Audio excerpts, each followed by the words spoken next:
오후부터 쏟아진 눈이 간헐적으로 퇴근 시간까지 이어지고 있습니다.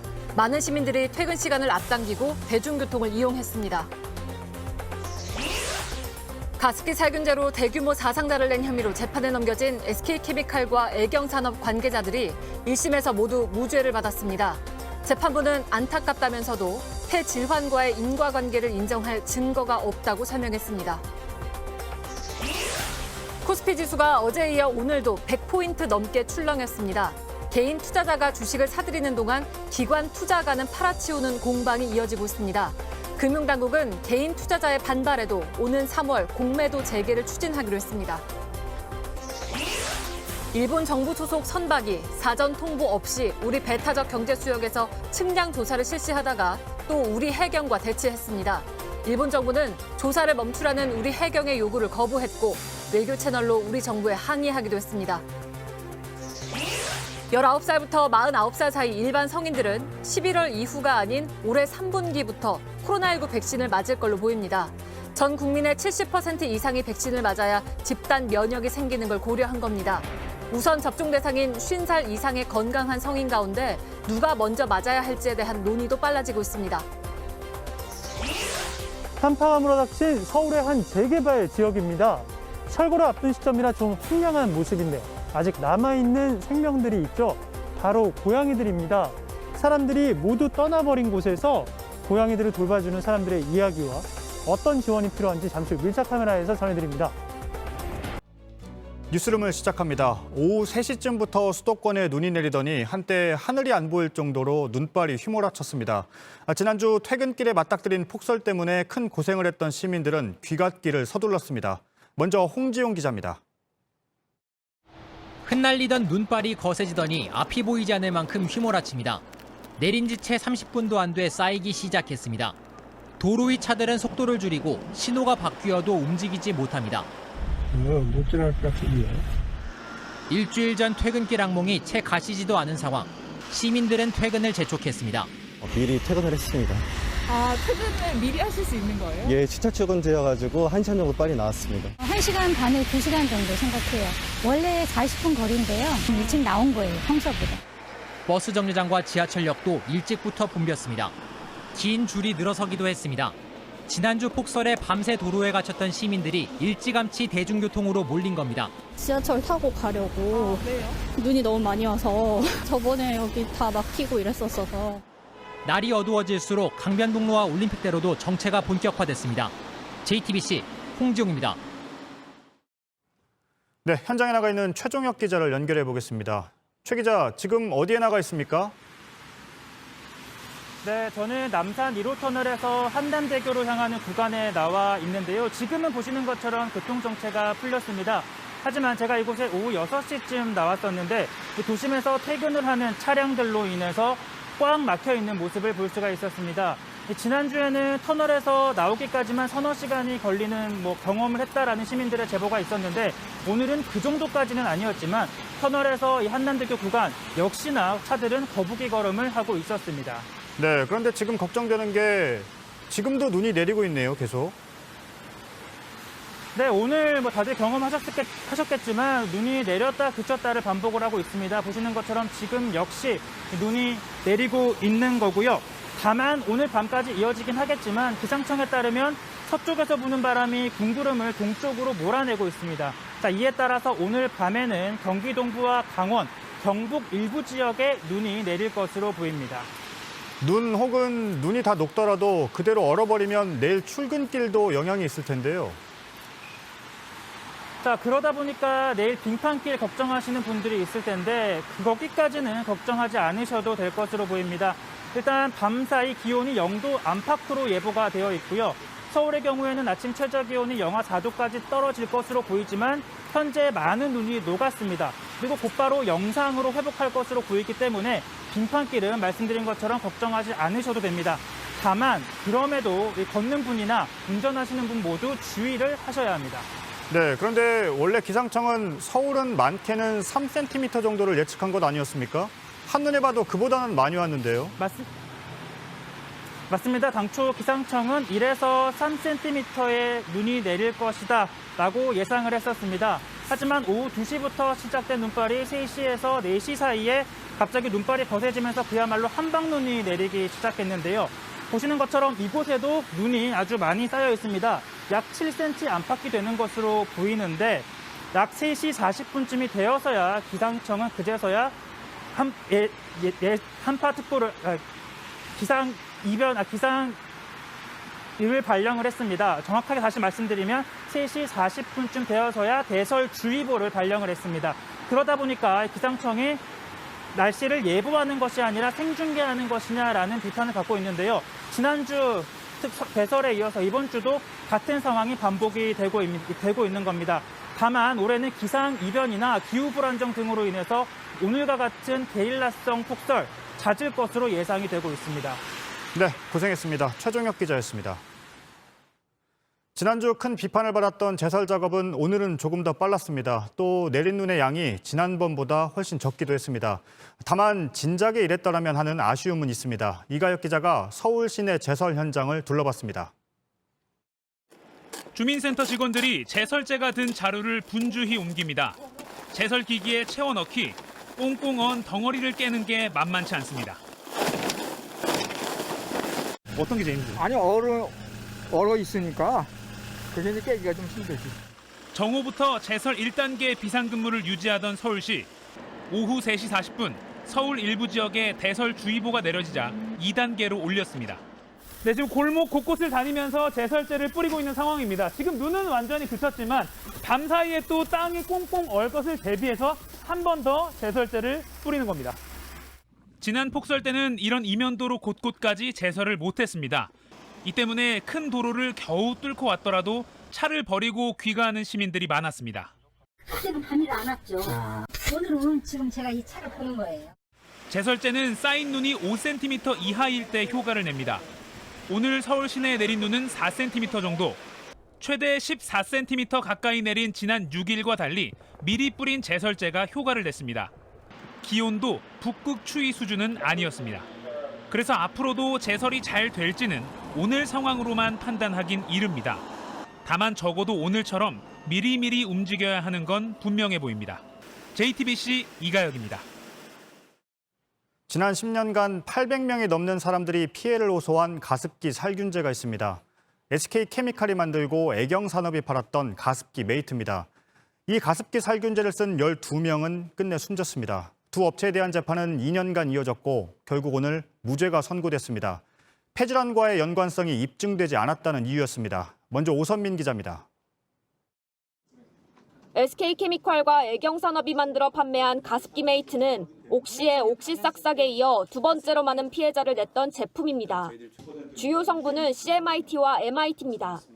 법원에서 유해성이 인정된 옥시싹싹의 PHMG, PGH와는 다른 성분입니다.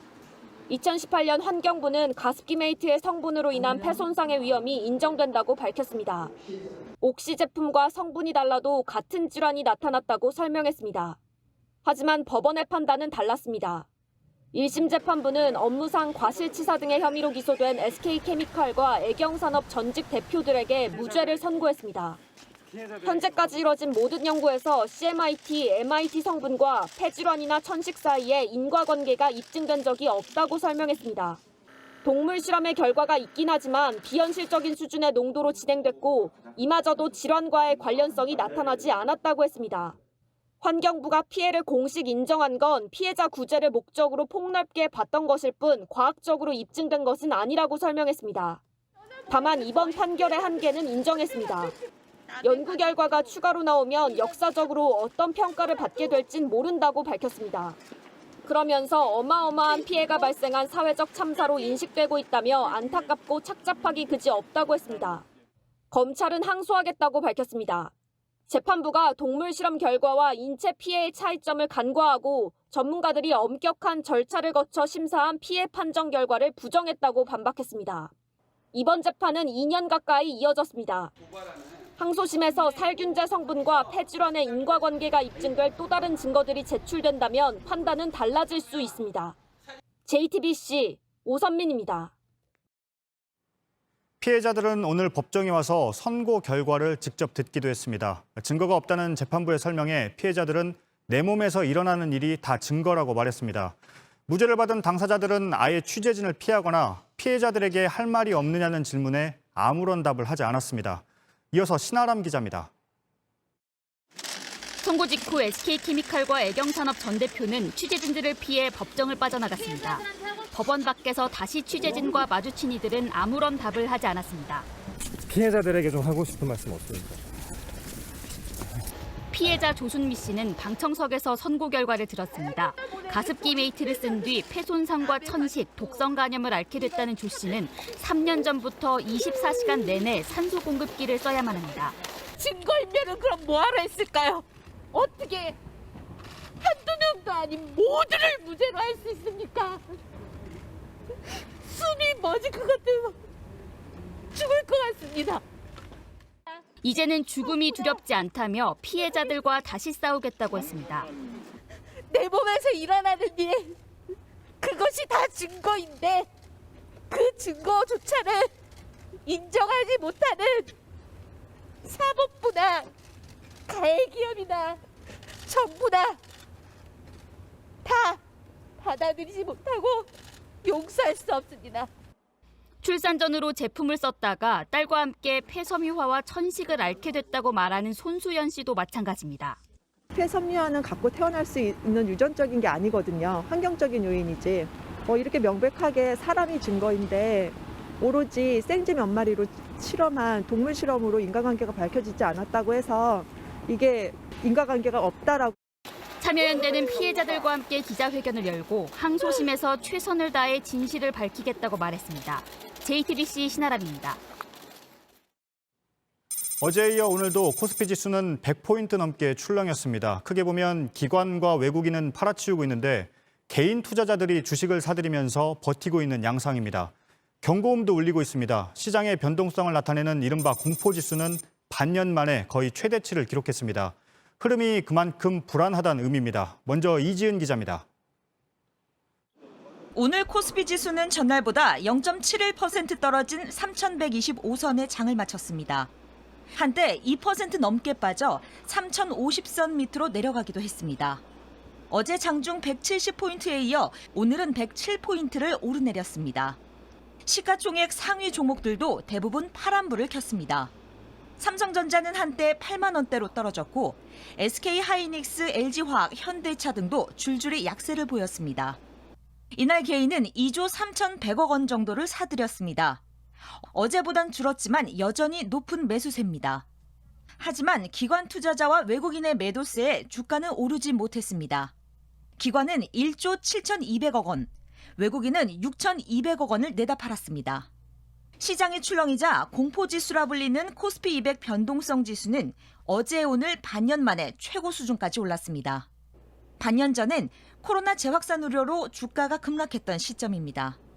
지금은 3,000선을 넘었지만 역설적으로 시장 흐름은 그때만큼 불안하다는 의미입니다. 개인 투자자가 사들이는 종목이 대형주 위주로 쏠리고 있다는 점도 위험 요인이 될 수 있다는 게 전문가들의 지적입니다. 대형주는 시총상위 100개 종목을 말하는데 코스피 전체 거래 대금의 70%가 넘었습니다. 이러자 시장 과열로 인한 단기 조정이 시작된 게 아니냐는 우려가 나옵니다. 일부 종목을 빼놓고 거의 주가가 가대평가됐어요. 미래의 기업 이익을 너무 빨리 반영한 거죠. 단기적으로는 떨어질 텐데 앞으로 2, 3개월 동안 조정이라고 보고 있어요. 빚내서 산 사람들은 단기 투자할 수밖에 없으니까 떨어져도 팔아야 할 상황이 온 거죠. 빚을 내서 주식 투자하는 이들이 많아지자 금융위원회는 오늘 시중은행에 고액 신용대출 등의 관리를 강화하라고 주문했습니다.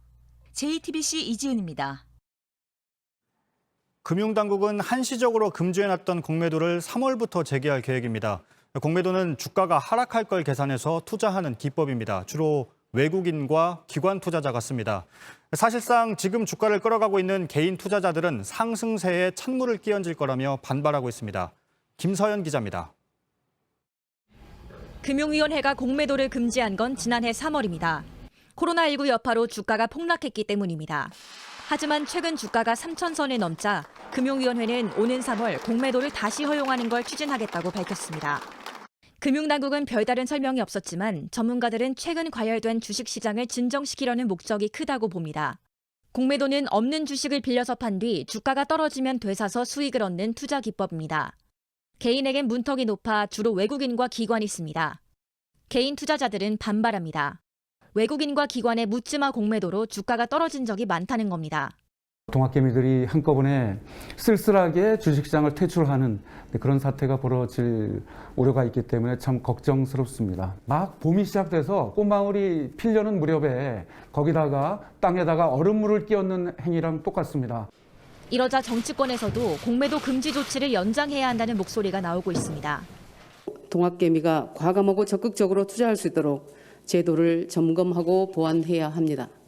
전문가들은 공매도를 재개하기 전에 여전히 시장에 남아있는 불법 공매도를 단속해서 개미들의 신뢰를 얻는 게 먼저라고 지적합니다. 주식을 빌리지도 않고 팔기부터 하는 무차입 공매도가 대표적입니다. 불법 공매도 또는 무차입 공매도 같은 경우에는 어느 정도 적발하는 시스템을 갖춘 다음에 공매도를 시작해야 될 것 같아요. 근데 3월 안에 기울어진 운동장이 평평해지지 않을 경우에는 공매도를 시작할 수는 없겠죠. JTBC 김서연입니다. 네, 이슈체커 이승영 기자가 나와 있습니다. 개인들의 주식 투자 열풍이 뜨겁습니다. 지금 너무 뜨거워서 우려가 나오고 있는데요. 이대로 가도 괜찮은 겁니까? 증시 활황 분위기를 보고 나만 빠질 수 없다며 투자에 나서는 개인 투자자들이 아주 많습니다. 예. 이런 초보 투자자들이 빠지기 쉬운 위험 요소들이 몇 가지 있습니다. 그러니까 함정이 있다는 건데요. 어떤 게 있습니까? 우선 쏠림 투자를 주의해야 합니다. 시기와 종목 모두 마찬가지인데요. 어제 오늘 단 이틀간 개인이 코스피에서 사들인 금액이 순매수한 금액이 6조 8천억 원입니다. 예. 어제만 4조 4천억 원 사상 최대치였는데요. 이 금액 6조 8천억이 어느 정도냐면 작년 1년간 개인이 순매수한 총액이 47조 원입니다. 쉽게 말하면 한 달 반치를 이틀에 다 산 겁니다. 굉장히 급하게 산 거죠. 또 종목도 몇몇 대형주에만 쏠렸습니다. 그러니까 수익과 안정성을 위해서는 사들이는 시기와 종목 이런 것들을 신중하게 골라서 천천히 분산해야 한다는 게 전문가들의 조언입니다. 예. 이렇게 주식 투자를 하는 건 결국 수익을 얻기 위한 거잖아요. 수익 전망은 어떻습니까? 지난해와 같을 수는 없습니다. 그러니까 지난해 3월 코로나19 여파가 한창이던 3월 저점에서 2배 넘게 올랐습니다. 올해는 그런 기대하기 어렵습니다. 그러니까 증권사들의 전망을 봐도 후하게 잡아도 올해는 10에서 20% 상승 전망이 고작입니다.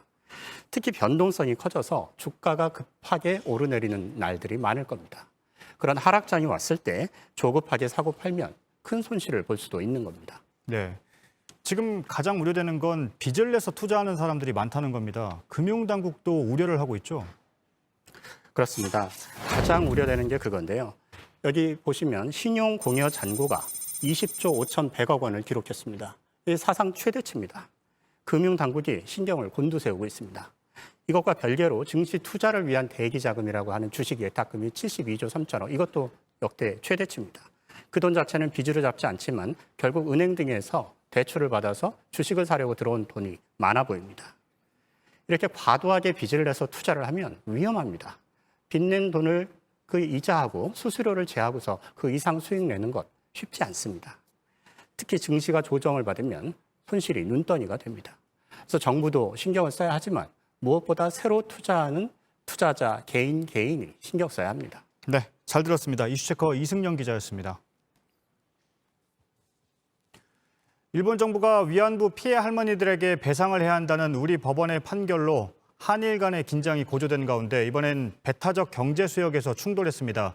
일본 해상보안청의 선박이 사전 통보 없이 우리 배타적 경제 수역에서 측량 작업을 하다가 우리 경비함과 40시간 넘게 대치했습니다.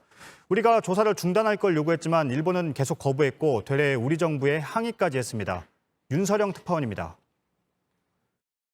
일본 해상보안청 소속 측량선 쇼요호가 우리 측 배타적 경제수역에 나타난 것은 10일 밤 11시 55분쯤입니다.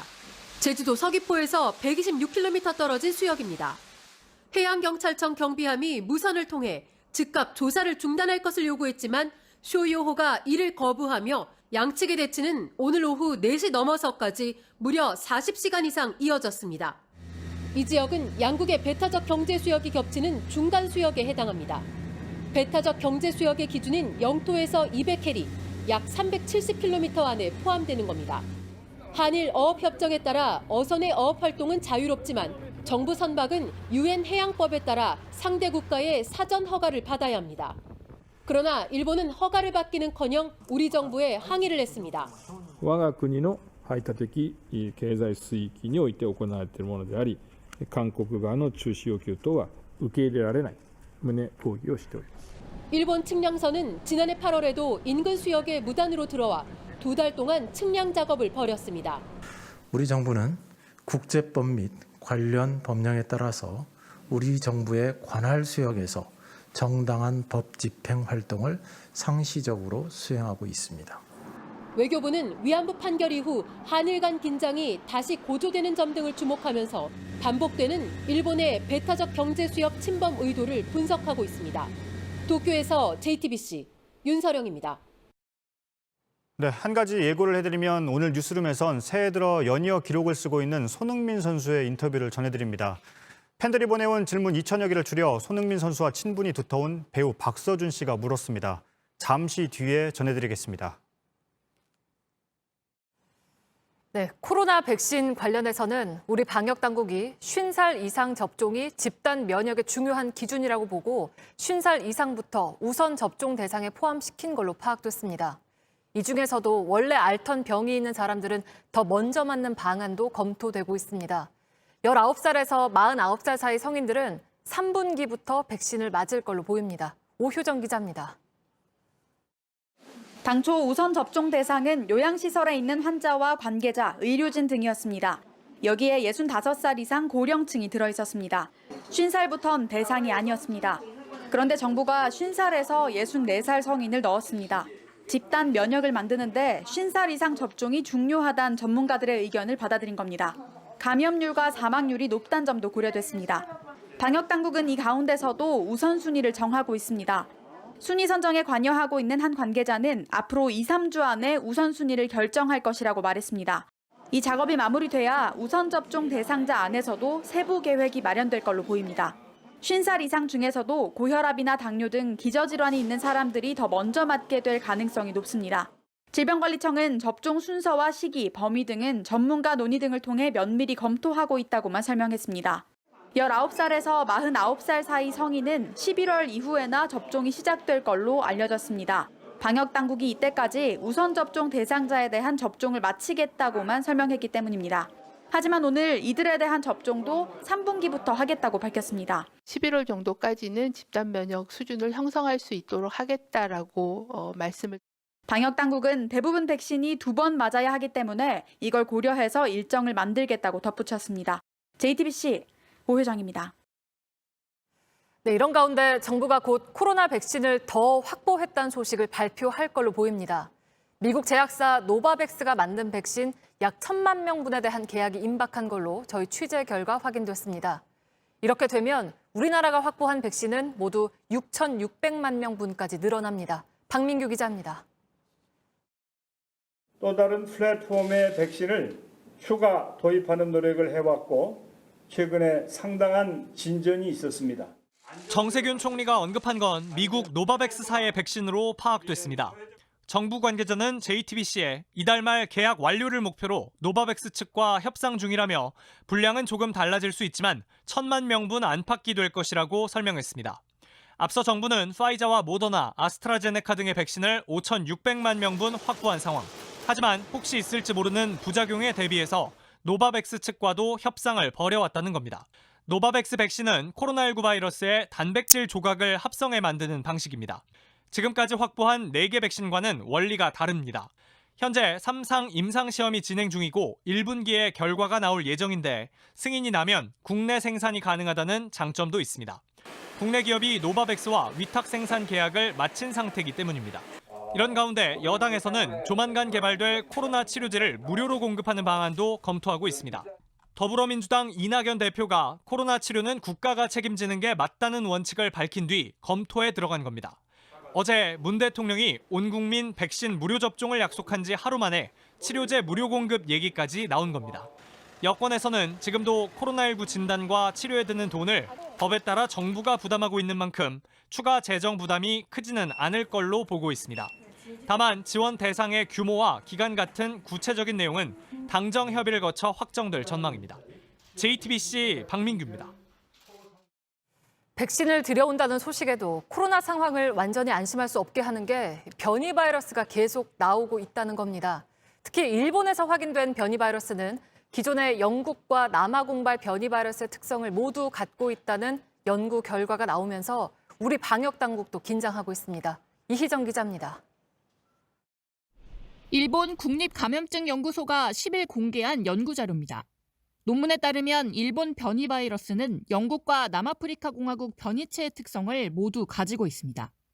영국과 남아공 변이체에 핵심 돌연변이 단백질이 모두 들어있다는 겁니다. 영국과 또 다른 나라 남아공의 그 특성을 모두 가지고 있는 그런 바이러스이고 아마도 브라질에서 연유됐을 것으로 판단하는 그런 경향이 있습니다. 영국 변이체는 기존 바이러스보다 전파 속도, 즉 감염력이 최대 70%나 빠릅니다. 남아공 변이체는 항체를 10배 감소시키는 특성이 있습니다. 바이러스에 대한 면역력이 크게 떨어질 수 있다는 겁니다. 이 때문에 우리 방역 당국도 긴장하고 있습니다. 감염력은 더 높아질 수 있지만 이것이 더 위중도에 영향을 준다는 이런 학계의 정론은 아직 없는 편이고 여기에 대해서는 좀 더 연구가 필요한 상황입니다. 앞으로가 더 문제입니다. 코로나 바이러스 자체가 변이를 거듭할 수 있습니다. 변이는 계속 일어나고 있고요. 국내에 입국한 확진자들의 전수조사가 필요한 상황이다. 즉 확진자들 중에 변이 바이러스가 있는지 없는지 확인할 필요가 있다고는 봅니다. 그래서 지금 나오는 변이 바이러스의 변이 과정과 특징을 밝히는 게 중요합니다. 우리 정부는 영국과 남아공은 물론 브라질발 입국자에 대해서도 코로나 음성 결과지를 공항에서 내도록 했습니다. 증상이 있으면 공항에서, 증상이 없으면 임시생활시설에서 입국 사흘 안에 검사하고 격리 해제 전에도 검사하도록 했습니다. JTBC 이희정입니다.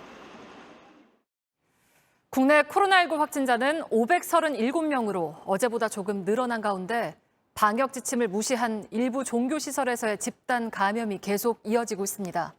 경남 진주의 한 기도원 관련해선 이틀 만에 경남에서만 57명의 확진자가 나왔고 다른 지역으로까지 번지고 있습니다. 진주시는 이 기도원 대표를 경찰에 고발했습니다. 배승주 기자입니다. 어제 코로나19 집단 감염이 확인된 진주국제기도원입니다. 미등록 종교시설이지만 잠을 잘 수 있는 방과 식당도 있었습니다. 홈페이지에는 전문 강사진과 함께 하루 4차례 대면 기도회가 열린다고 적혀 있습니다. 실제 최근까지 대면 기도회가 열렸습니다. 진주가 아닌 다른 지역에서 온 사람만 10명이 넘습니다. 비대면 예배를 하라는 방역당국의 경고를 무시하고 있는 겁니다. 1월 5일에는 20명을 초과해서 대면 예배를 강행하는 현장을 적발하여 경찰과 함께 신도들을 강제 해산 조치하였고 감염자는 계속 늘고 있습니다. 오늘도 23명이 더 나와 경남에서만 이 기도원 관련 누적 확진자가 57명이 됐습니다. 가족과 지인으로 이어지는 연쇄 감염도 시작됐습니다. 경기와 부산, 전남, 울산 등에서도 지금까지 8명이 이 기도원발 확진자로 드러났습니다. 기도원이 제출한 출입자 명단은 180명입니다. 방역당국은 이 가운데 중복된 52명을 뺀 128명을 조사 중입니다. 하지만 11명은 연락이 닿지 않고 있습니다. 전화기를 꺼놓거나 아예 없는 번호였습니다. 진주시는 이들을 찾기 위해 경찰에 수사를 의뢰했습니다. 부재 중 2명은 법적 조치를 안내하는 문자를 발송하였으며 금해 방문 명단과 대조하면서 유사 번호를 찾아내고 있습니다. 진주시는 또 기도원 대표를 감염병 관리법 위반으로 경찰에 고발했습니다.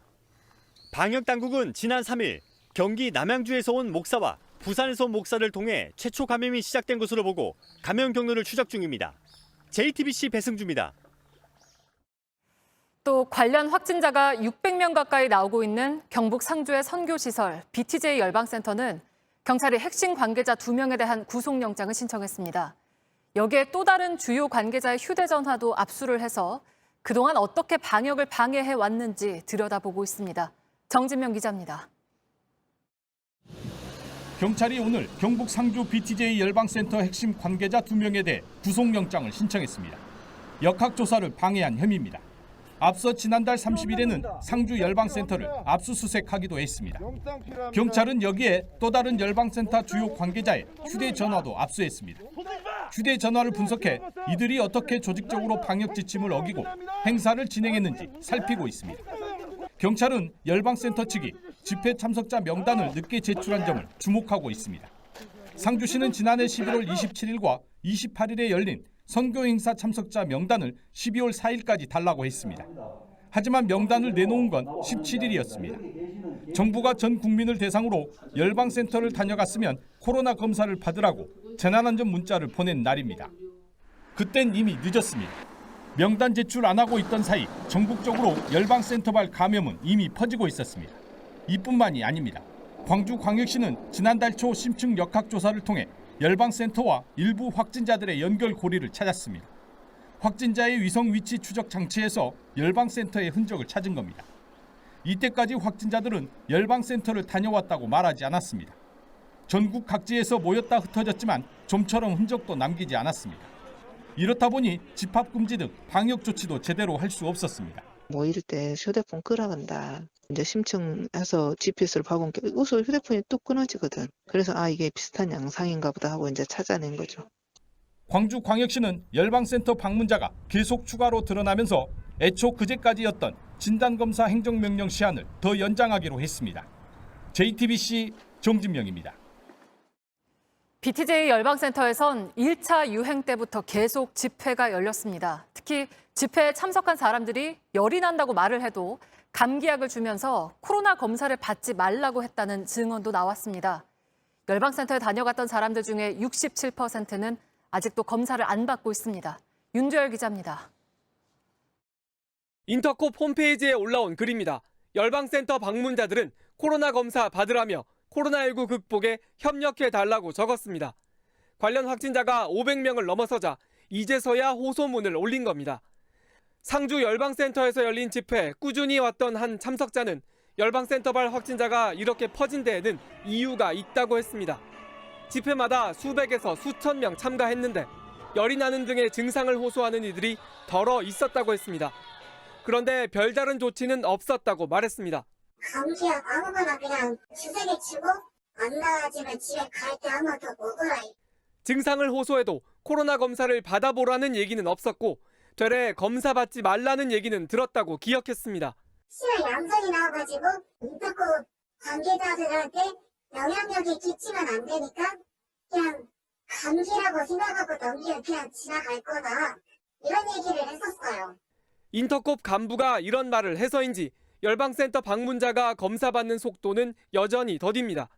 11월과 12월에 방문한 2,797명 중에 33%인 924명만 검사를 받았습니다.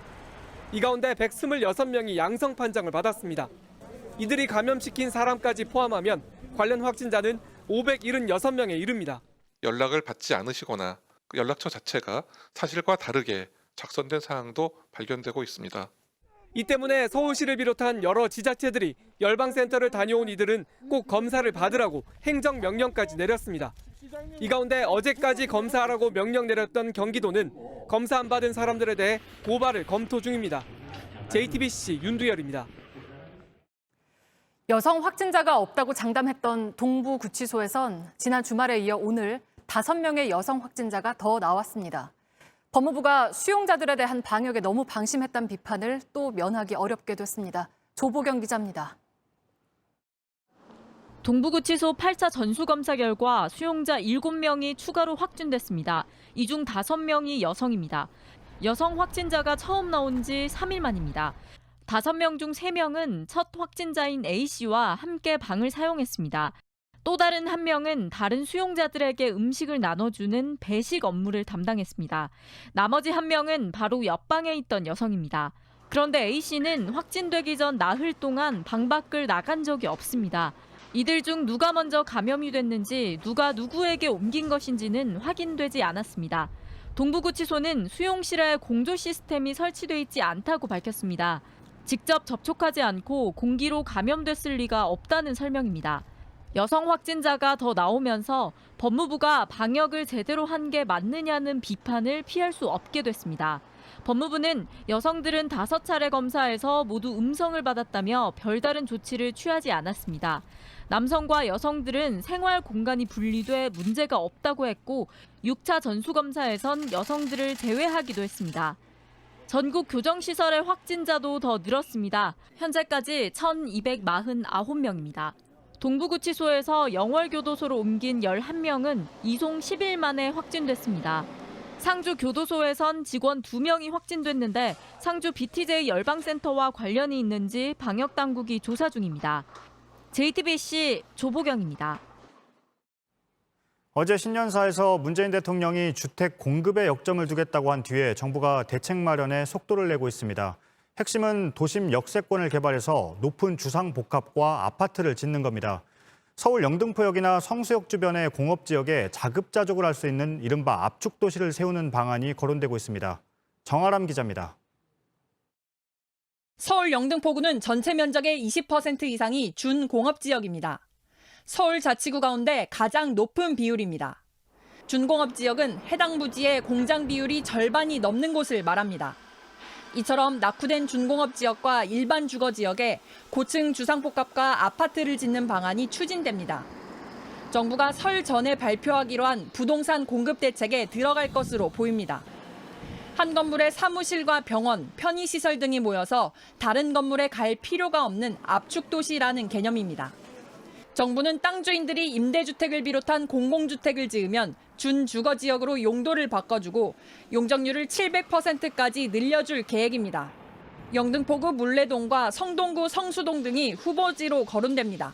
국토부는 다음 주 관련 법령을 개정하고 오는 3월에 시범사업지 3-4곳을 선정하는데 이번 사업으로 내년까지 7천 가구를 새로 공급한다는 계획입니다. 전문가들은 고밀개발이라는 방향성은 긍정적이라고 평가합니다. 서울에 땅이 없으니까 고밀 개발하는 건 좋은데 어떻게 개발하냐가 중요하다니까요. 어차피 인구가 감소하니까 컴팩트 시티로 가야 돼요. 다만 사업이 속도를 내려면 유인책이 필요하다고 지적합니다. 본인의 토지를 내놓고 나서 개발이 끝나고 나면은 집가 상승에 대한 이익분이 없다라면은 선호를 하지 않으니까 이익분에 대한 것을 인정을 해달라는 게 가장 크겠죠. JTBC 정아람입니다. 사이버 성폭력의 혐오 발언 그리고 개인정보 유출까지 많은 논란을 한꺼번에 몰고 온 인공지능 이루다의 서비스가 일단 중단됐습니다. 하지만 논란은 꼬리에 꼬리를 물고 있습니다. 이루다에는 사람들이 나눴던 100억 건의 메신저 대화가 입력돼 있는데 개발업체 직원들이 이 대화를 보면서 웃음거리로 삼았다는 주장도 나왔습니다. 조금 전에 업체에 물은 결과 본인이 요청하면 일단 대화 데이터는 삭제해주겠다고 했습니다. 김나한 기자입니다. 너한테 많이 고마워. 인공지능 이루다는 마치 이별하는 사람처럼 서비스 중단을 알렸습니다. 인공지능 대화는 멈췄지만 파문은 계속 커지고 있습니다. 청와대 국민청원까지 올라왔습니다. 이루다를 학습시키는 데 이용한 100억 건의 대화 자료를 아예 폐기해달라는 주장입니다. 이루다 개발에 내 메신저 대화 내용을 쓸 줄은 몰랐다는 겁니다. 이렇게 개인정보가 유출되는 피해를 자신도 당했다면서 소셜미디어에 올린 만화도 큰 호응을 얻었습니다.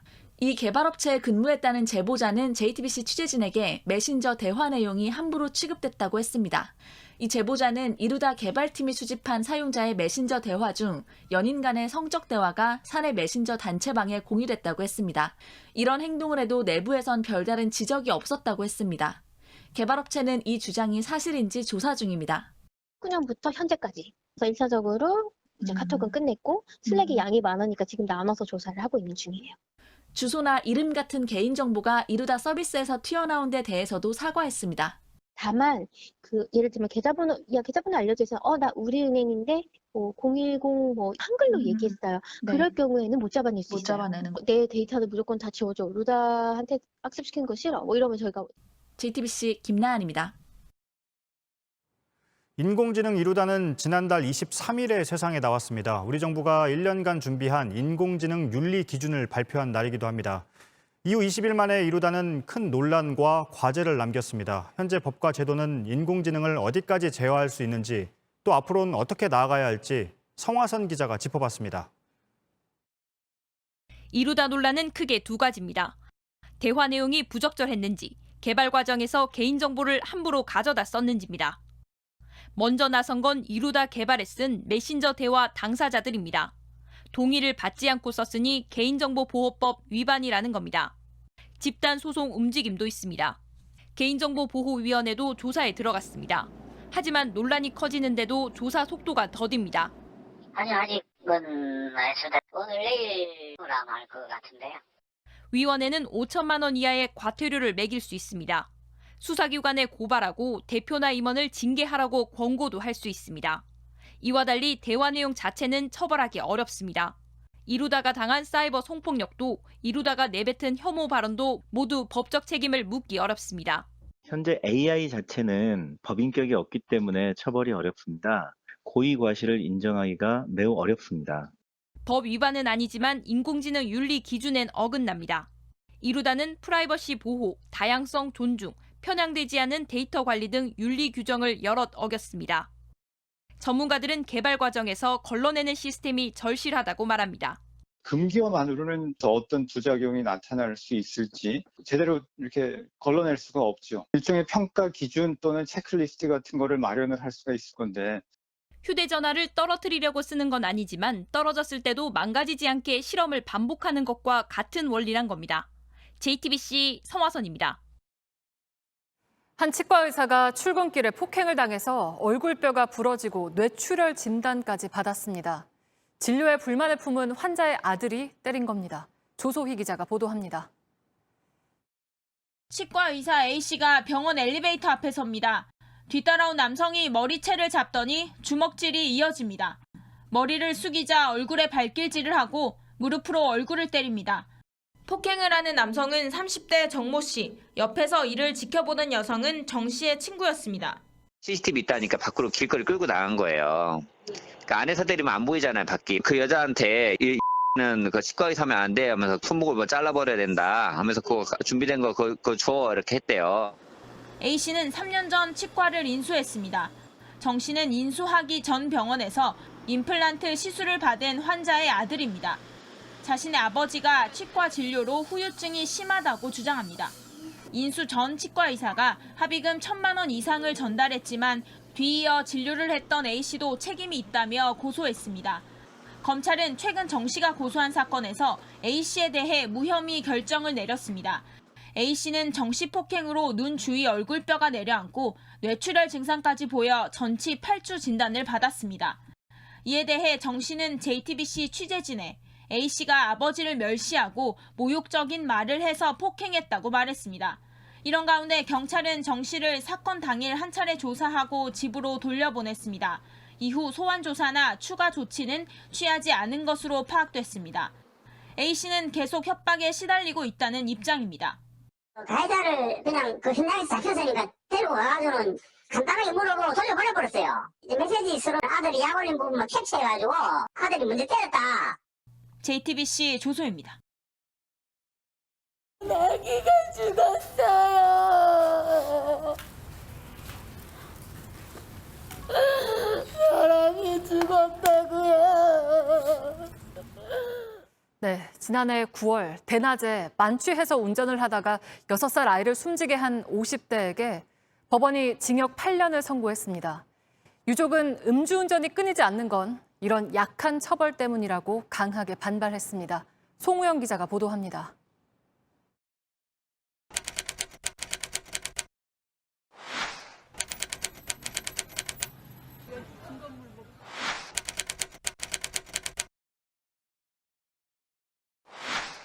지난해 9월 50대 남성 김모 씨는 조기축구를 마치고 대낮에 만취 상태로 운전을 하다 6살 아이의 목숨을 앗아갔습니다. 법원은 그런 김 씨에게 징역 8년을 선고했습니다. 그러면서 가까운 거리에서 이를 목격한 9살 형과 어머니가 받았을 충격과 슬픔, 고통은 헤아리기 어렵다고 설명했습니다. 김 씨가 과거에 음주운전으로 처벌받은 점도 양형에 고려됐습니다. 하지만 재판부는 김 씨가 사고 직후 반성문 형태로 거듭해서 피해자와 유족에게 사과했다는 점을 감경 사유로 들었습니다.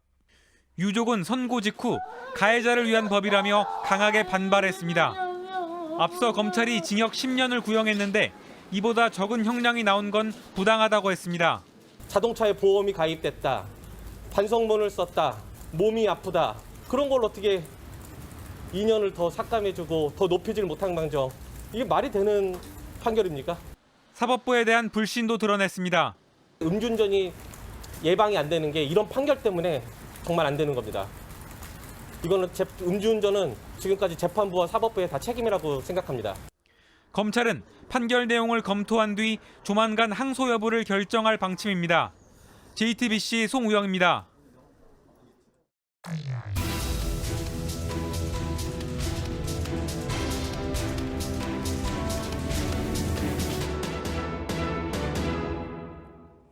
사람들이 다 떠나고 폐허만 남은 재개발 지역에는 길고양이들만 남아서 살아가고 있습니다. 철거 직전의 위험한 환경에서 추위와 눈발을 온몸으로 견뎌내고 있습니다. 오늘 밀착 카메라는 이 고양이들과 이들을 살리려는 사람들의 얘기입니다. 정원석 기자입니다. 서울 휴경동의 재개발 구역입니다. 아직 철거 전이라 빈집만 이렇게 남아있는데요. 사람이 없다 보니까 이 골목에 눈도 아직 채워지지 않았습니다. 그런데 여기 이 작은 발자국들 보이시나요? 재개발 구역에 남아있던 길고양이들이 남긴 자국입니다. 이렇게 한파까지 몰아치는데 고양이들은 어떻게 겨울을 나고 있는지 한번 알아보겠습니다. 폐가 안에 종이상자와 담요를 모아 만든 보금자리들. 고양이 보호 활동가들이 챙겨준 밥과 물이 있습니다. 가까이 가보니 사람도 견디기 힘든 추위에 먹을 수 없게 됐습니다. 물도 이렇게 꽁꽁 얼어가지고. 물이 얼어버린 거예요, 물 줬던 게? 네. 그러니까 날마다 이렇게 따뜻한 물을 제가 생수 주고가지고 입 먹으라고. 아픈 고양이에겐 더 힘든 계절입니다. 털이 다 그 구내염으로 침으로 범벅이 돼가지고 다 얼어버린 거예요. 몸으로 이렇게 흘려내려요. 환경이 열악하니까 하나가 아프면은 주변에 전염이 다 되는 거예요. 철거가 예정된 곳이라 추위를 피할 곳이 마땅치 않습니다. 부서지고 깨진 건물 잔해도 위협이 되고 있습니다. 재개발 지역은 2주가 끝나고 철거 절차가 시작되면 이처럼 유리창부터 깹니다. 여기도 보시면은 깨진 유리조각 근처에 고양이 발자국들이 보이는데요. 고양이 발바닥은 연한 피부로 되어 있기 때문에 이런 날카로운 유리 조각에 다치는 경우가 많습니다. 가장 위험한 건 사람입니다. 물에 농약을 타기도 하고 사료에도 타고 콩잎 같은 걸로 찍은 친구도 있고 그걸로도 처벌이 안 되더라고. CCTV가 딱 들어갔다 나왔다 하는 것까진 있는데 직접 때리는 게 없어가지고. 텅 비어 있는 재개발 구역의 놀이터. 활동가가 나타나자 고양이들이 고개를 내밀어 확인합니다. 하나둘씩 다가오고 하루 종일 기다린 마음을 표현합니다. 순식간에 밥그릇을 비웁니다. 이 친구는 약을 먹어야 되거든요. 눈곱 낀 친구는. 아몬드 이거 먹어. 아몬드 네 밥 이거야. 그거 먹을 거야? 이 이삿짐처럼 생긴 검정색 상자는 길고양이들을 위한 겨울집입니다. 이 안쪽을 보면은 추위를 막기 위한 강한 스티로폼도 갖춰져 있고요. 겉에는 고양이들이 드나들기 위한 문도 만들어져 있는데 저도 따뜻하게 데워둔 핫팩을 안쪽에 집어넣고 고양이 집을 설치를 해두겠습니다. 하지만 이런 보살핌도 잠시. 몇 개월 뒤면 80여 마리 고양이들은 지낼 곳이 없어집니다. 지자체는 길고양이 수 조절에만 집중하고 있습니다. 중소가 20명을 했으면 여기 재개발에 얘네들을 떠나서 자리를 옮겨줘야 될 입장인데 7마리 살고 13마리가 죽었어. 구청 그냥 정말 수술만 하고 오니까 접종 한 번씩 해주면 좋지 않을까. 활동가들이 노력하고 있지만 부담이 큰 상황입니다. 바깥에서 생활하기 힘든 아픈 고양이들이나 최근에 수술을 받아서 보살핌이 필요한 고양이들이 머물고 있는 쉼터입니다. 재개발 구역에 빈집 한 곳을 조합 측에 협조를 받아서 사용하고 있는데요. 이렇게 이불로 겹겹이 쌓아놓은 철장 안에는 고양이들이 다 한 마리씩 쉬고 있습니다. 구내염을 많이 앓거든요, 이 친구들이. 치료받았는데 바로 방사 못하는 친구들 위주로 하는 거고요. 구조 이후엔 보금자리도 문제입니다. 운이 좋으면 입양을 보냅니다. 몸이 아팠던 4개월 된 고양이는 치료를 받고 회복한 뒤 입양자를 어렵게 찾았습니다. 너무 작고 귀여운 남자아이예요. 보호받지 못한 애들이 많다고 들어서 길고양이를 입양하기로 결심을 했고 사실 보람도 있잖아요. 의미 있는 일인 것 같아서. 보금자리를 찾지 못한 고양이들은 아직 보호 중입니다. 철거가 끝난 이문동 길고양이 보호소의 경우 지난해 3월부터 3개월간 구조한 고양이들만 120마리가 넘는데 지금도 46마리가 남았습니다. 끝까지 돌보기로 했고 입양을 보내기로 했다. 이 딱 간단한 명제 안에서 최선을 다하는 거예요. 그냥 해야 되니까 하는 거죠. 네, 하기로 했으니까. 지자체도 움직이고 있습니다. 지난해 서울시는 재개발 지역 동물을 보호해야 한다는 내용을 조례에 추가했습니다. 이 한 문장이 동물 보호에 있어 의미 있는 첫 걸음이란 건 논란의 여지가 없습니다. 하지만 구체적인 지원 방법은 여전히 부족합니다. 누가 어떻게 지원하고 노력할 것인지 마련되지 않는다면 머지않아 아무 의미 없는 조항이 될지도 모릅니다. 밀착카메라 정원석입니다. 오는 4월 서울시장 보궐선거를 앞두고 정치권에선 본격적으로 후보 단일화 주도권 싸움이 불붙고 있습니다. 초반에 선두권으로 치고 나간 안철수 국민의당 대표가 야권 단일화를 주장하자 국민의힘에선 의견이 엇갈리고 있습니다. 민주당과 열린민주당의 단일화 움직임도 시작이 됐습니다. 최수연 기자가 보도합니다. 김종인 비대위원장이 다시 한번 안철수 대표를 강도 높게 비판했습니다. 더 이상 거론하고 싶지도 않은 사람이지만 그 양반은 정신적으로 자기가 유일한 야당 단일 후보라고 하는 생각을 하고 있는 거라고. 단일화를 안 해서 3자 구도가 되더라도 승리할 수 있다고 자신했습니다. 당 일각에서 안 대표 중심으로 뭉쳐야 한다는 주장이 나오자 제동을 건 셈입니다. 그러자 다른 주자들도 목소리를 냈습니다. 박춘희 전 송파구청장은 안 대표가 오만하다며 사퇴를 촉구했고 오신환 전 의원은 입당이나 통합은 물 건너갔다고 했습니다. 나경원 전 원내대표는 내일 공식 출마를 선언하기로 했습니다. 한때 당에서 안철수 대항마로 경제인 영입설도 나왔지만 지도부는 사실 무근이라고 부인했습니다. 여전히 단일화 주도권을 쥔 안 대표는 비교적 느긋한 입장입니다. 야권 지지자분들의 그 마음이 상처를 입으실까 좀 걱정이 됩니다. 야권 단일 후보가 되고 선거에서 승리할 수 있을까라고 믿고 있습니다. 여권에선 일찌감치 출마를 선언한 우상호 의원이 부동산 공약을 발표했습니다.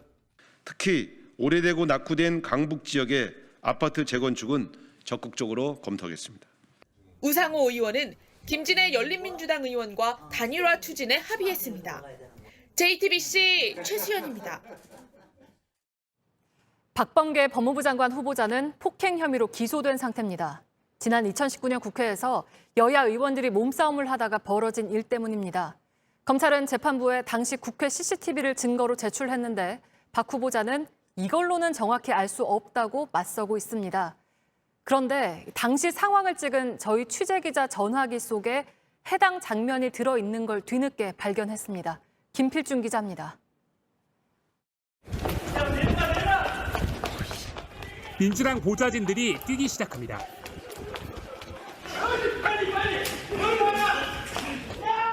그러자 야당 보좌진들은 문을 막습니다. 공수처 법안 등을 패스트트랙에 태우려는 회의를 야당이 막아서면서 몸싸움이 벌어진 겁니다. 그런데 당시 법사위원이었던 박범계 후보자도 이 상황에 뛰어듭니다.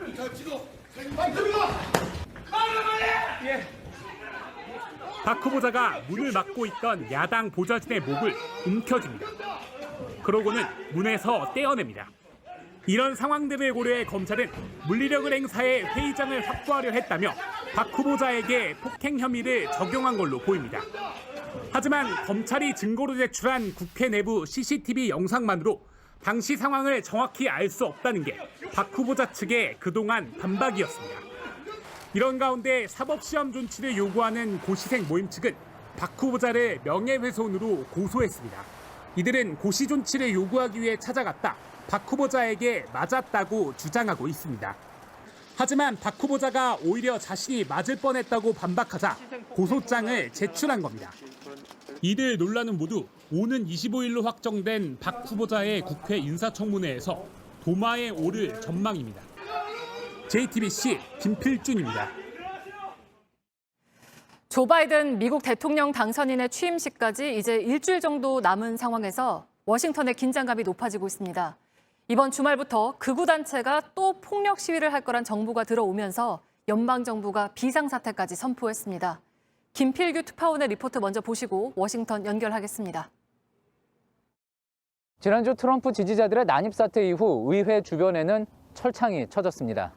폭도를 막다 숨진 경찰관을 추모하기 위해 이렇게 곳곳에는 꽃이 꽂혔습니다. 의사당을 감싸는 2km 이상의 도로에는 철조망이 크게 둘렸고 곳곳에는 경찰과 군인들이 경계를 서고 있습니다. 수도 한복판에서 군인들의 모습을 쉽게 볼 수 있습니다. 최근 추가로 공개된 영상에선 폭동 당시 시위대가 경찰을 무자비하게 공격하는 모습도 담겼습니다. Very scared. This is not something we have usually in the United States. We don't have these kinds of things. 연방수사국 FBI는 이번 주말부터 대통령 취임식인 20일까지 워싱턴과 각 주도에서 극우단체의 폭력 시위가 벌어질 거라고 했습니다. 백악관은 워싱턴에 비상사태를 선포하고 13일부터 주 방위군 15,000명을 배치하기로 했습니다. 워싱턴 시장도 가급적 취임식에 오지 말아달라고 당부합니다. Our goals right now are to encourage Americans to participate virtually. 바이든 당선인은 이런 위험을 신경 쓰지 않겠다고 했습니다. I'm not afraid of taking the oath. I think it's critically important that there be a real serious focus on holding those folks who engage in sedition. 대선을 즈음해 백악관 주변에 쳐진 철조망은 여전히 시민들의 출입을 막고 있습니다. 이렇게 주요 기관 곳곳을 둘러싸고 있는 철조망은 이제 워싱턴의 익숙한 풍경이 됐습니다. 네, 김필규 특파원, 트럼프 대통령에 대한 탄핵안은 하원에서 발의가 됐죠? 예, 예고된 대로 이곳 시간으로 11일 탄핵소추 결의안이 이곳 의회에서 발의가 됐습니다. 다만 민주당에서는 지금 트럼프 대통령의 직무를 정지시키는 수정헌법 25조를 발동하는 것도 검토를 하고 있습니다. 그래서 12일 이 결의안을 먼저 통과시킨 뒤 상황을 봐서 13일 탄핵안을 처리할 거라는 이야기가 나옵니다. 펜스 부통령이 어떤 행보를 보이느냐에 따라 상황은 또 달라질 수 있습니다. 네, 그 내란 선동 혐의가 탄핵의 이유였는데 구체적으로 어떤 내용입니까?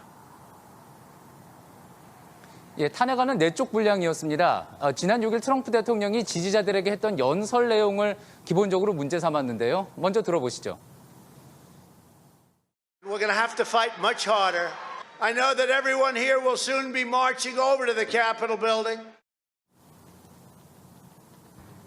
예, 이에 자극받은 군중이 의회에 난입했고 또 경찰을 다치고 숨지게 했다. 또 펜스 부통령과 상하원 의원들을 위협했다는 내용이 탄핵안에 들어갔습니다. 또 조지아주 국무장관에게 전화를 해서 개표 결과를 뒤집으라고 협박한 것 역시 탄핵의 사유가 된다고 봤습니다. 네, 그리고 이번 의사당 난입 사태로 트럼프 대통령에 대한 기소 이야기가 나온다면서요? 예, 칼 러신 워싱턴 DC 법무부 장관, 그러니까 이제 검찰총장이 방송 인터뷰에서 트럼프 대통령을 기소할 수 있을지 지금 조사 중이라고 했습니다. 폭력 사태를 예견했으면서도 선동을 했는지가 핵심인데요. 현행법상 현직 대통령은 기소가 될 수가 없습니다. 러신 장관은 트럼프 대통령 임기 후에도 조사를 진행하고 기소를 검토하겠다. 그리고 이런 것들과 상관없이 모든 사실을 파헤치겠다고 밝혔습니다. 네, 잘 들었습니다. 워싱턴에서 김필규 특파원이 전해드렸습니다.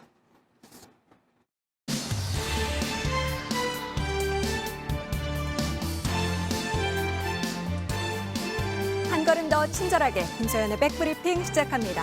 첫째 브리핑, 없어야 쓴다입니다. 무슨 얘기일까요? 네, 북한 수뇌부의 신기한 마스크 착용법 얘기입니다. 지난 5일부터 북한에선 8차 노동당 대회, 우리로 치면 집권 여당의 전당대회가 대대적으로 열리고 있습니다. 저는 영상 보면서 정말 깜짝 놀랐는데요. 정리하는 김정은 동지께서 방중앙위원회 정치국 위원들과 함께 대회 주석단에 등단하셨습니다. 전체 참가자들이 터치는 폭풍 같은 만세 환호로 세차게 흘러번졌습니다.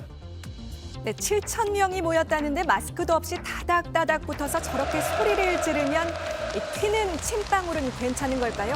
북한 당국은 여태 코로나 확진자가 한 명도 없다면서도 방역 철저히 하라고 강조해 왔는데요. 모든 국민들은 외출 시와 공공장소들에서의 마스크 착용을 철저히 의무화하며 손소독과 손 씻기를 자주 하는 등 개체 위생을 자각적으로 지켜야 합니다. 이 방역 지침도 김정은 위원장이 총비서된 순간은 잠시 미뤄둔 건지 이렇게 노마스크 행사 보란 듯 치른 겁니다. 그런데 오늘 공개된 사진을 보니까 뭐가 좀 다르죠? 이 회의 참가자 모두 푸른색 덴탈 마스크 꽁꽁 쓰고 있습니다. 자, 그럼 이전과 오늘 공개된 행사의 가장 큰 차이 뭐였을까요? 네, 바로 김정은 총비서가 불참했다는 겁니다. 참 이상하죠? 김 비서가 있으면 벗고 없으면 쓴다? 이 최고 지도자의 건강 생각한다면 반대로 해야 하는 게 아닌가요? 저희가 국정원 산하기관에 도대체 왜 저러는지 좀 물어봤습니다. 그랬더니 김 비서가 참석하는 행사는 3주 전부터 참석자들 진단키트로 검사 다 하고 철저히 방역한 곳에서 진행해서 마스크 벗을 수 있었을 거다. 그런데 어제 행사는 아마 장소를 바꿔 열면서 마스크를 쓰게 된 걸로 보인다고 하더군요. 네, 제목 살짝 바꾸죠. 없어야 쓴다가 아니라 계셔야 벗을 수 있다. 이 정도면 될까요? 다음 브리핑, 치킨의 진실입니다. 국군 장병이 늘 그리워하는 음식, 바로 치킨이죠. 군대 오셔서 가장 생각났던 사회 음식은요? 치킨입니다. 행복하세요? 그렇습니다. 자, 그런데 경기도의 한 공군 부대에선 치킨 60마리 무려 125만 원어치를 시켰다가 환불한 사실이 뒤늦게 알려졌습니다. 그 시작은 별점 테러 논란이었는데요. 지난달 이 부대 병사 한 명이 배달 앱으로 치킨을 주문했습니다. 그런데 배달 기사가 군부대라 배달료 1,000원 더 내라고 하니까 화가 나서 별 한 개도 아깝다는 평점을 남긴 겁니다. 그러면서 몇 달 전 단체 주문했을 때도 가슴살만 몇십 인분을 주더니 이 군부대라고 홀대하는 거냐? 이런 불평 덧붙인 거죠. 그러자 치킨집 사장이 반격에 나섰습니다. 배달료 건은 이미 사과했고 몇 달 전 건도 할 말 많다. 공무원이 협박하듯 전화해서 환불해드리긴 했지만 4시간 반 동안 닭 튀긴 게 억울해서 며칠을 잠도 못 자고 이랬다. 이렇게 쏘아붙인 거죠.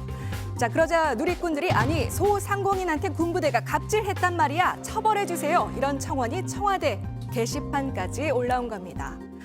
자, 그래서 저희가 공군 측에 왜 그랬는지 좀 물어봤습니다. 답변은 치킨 상태가 안 좋아서 못 먹겠다고 했더니 치킨집 사장이 이 본사가 아닌 다른 데서 닭을 구했다 이렇게 인정하고 순순히 환불해줬다고 했습니다.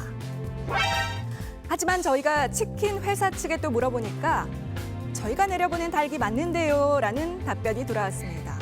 아쉽게도 치킨집 사장님과는 직접 연락이 닿지 않았는데요. 결국 125만 원 치킨의 진실은 조금 더 지켜봐야 할 것 같습니다.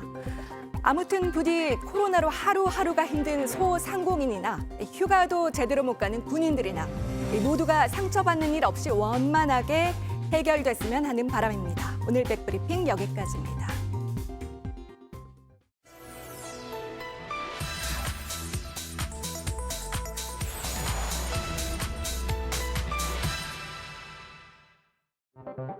개인이 백신을 선택할 수 있는 그런 선택권을 제공하기는 어려울 걸로. 자기 돈 내도 강제로 선택을 못한다는 겁니다.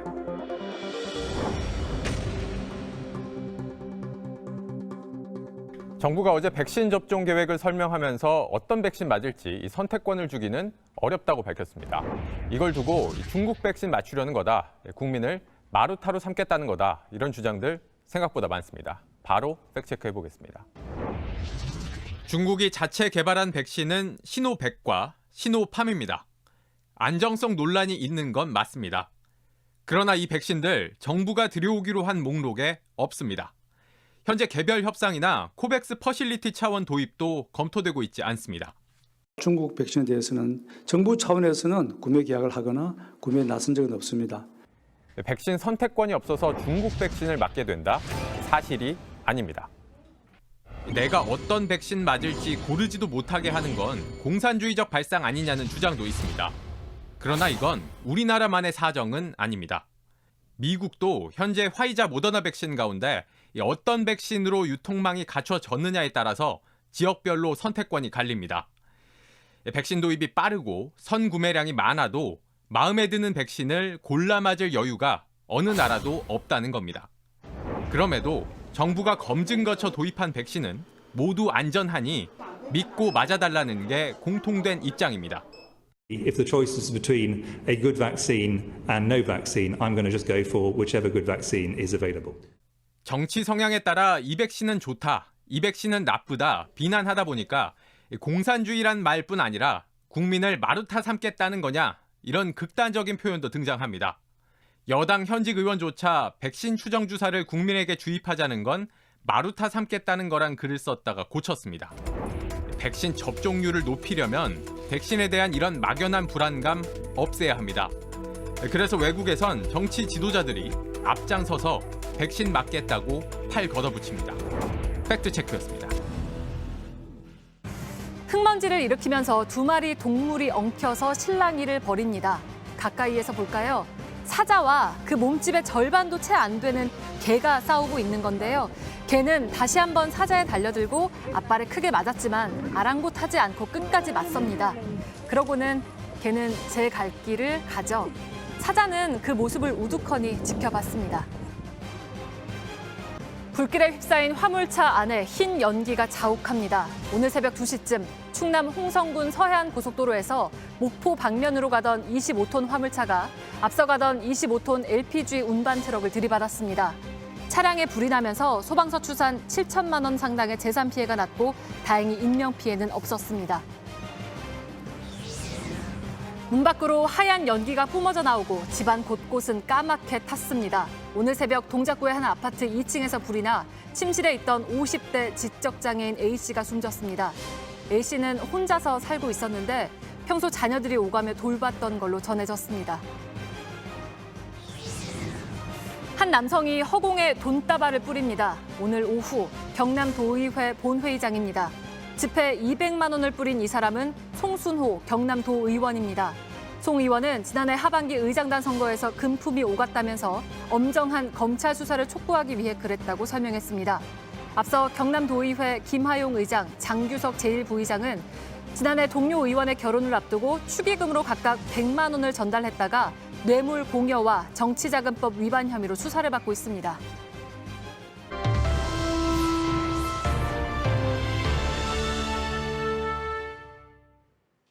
날씨 박사 시간입니다. 날씨에 대한 모든 것 오늘도 한 걸음 더 들어갑니다.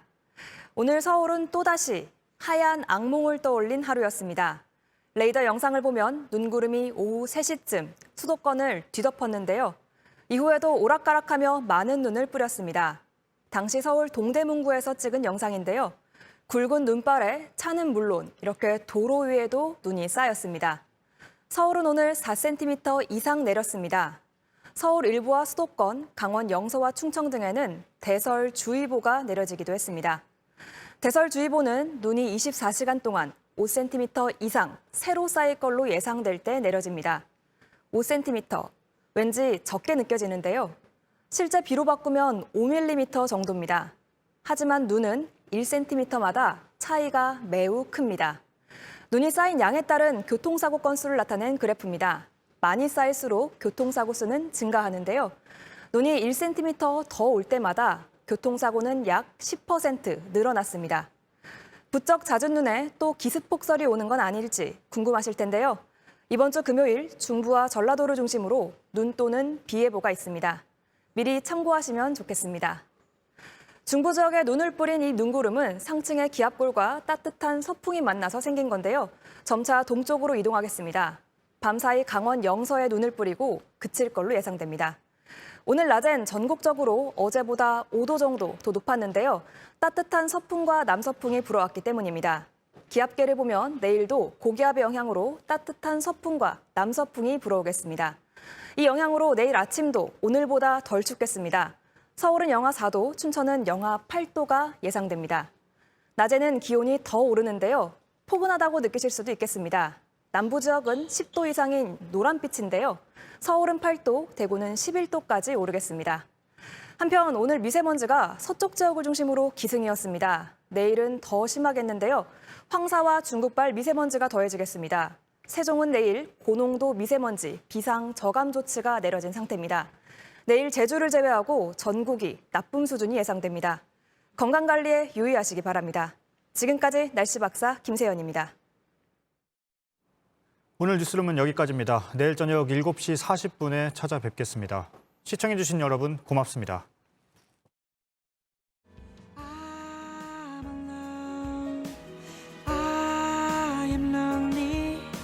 산다는 게 어려워질 때 누군가 내게 와 다독이며 괜찮다고 힘내라고 해주면 좋겠어. 불안해져 뭔가 어긋나 버린 것만 같아. 내가 뭘 했는지 또 뭘 해야 하는 건지. 이런 나는 나도 처음이라.